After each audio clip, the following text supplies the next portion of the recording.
আসসালামু আলাইকুম রহমতুল্লাহি ওয়া বারাকাতুহু।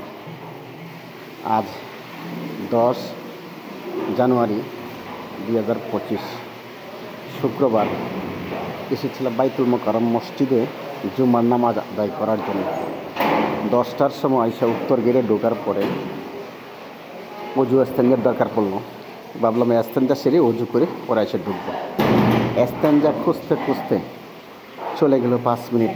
অনেক দূরে এসে এস্তেঞ্জাখানা পেয়েছি। এস্তেঞ্জা সারার পরে অজু করলাম।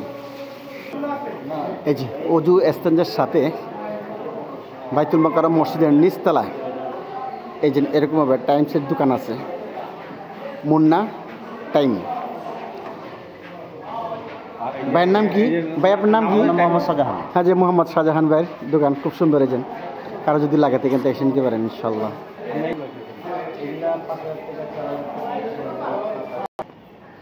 বাইতুল মোকাররমের পূর্ব গেট দিয়ে উঠছি। বিশাল বড় মসজিদ, মাশাআল্লাহ। আল্লাহ তাআলা আমাদেরকে কবুল করেন ইনশাআল্লাহ। এই যে মসজিদের শুরুতেই ভিতরের অংশ আপনাদেরকে আজকে বাইতুল মোকাররম মসজিদ দেখাবো। কত বড় মসজিদ, বিশাল বড় মসজিদ।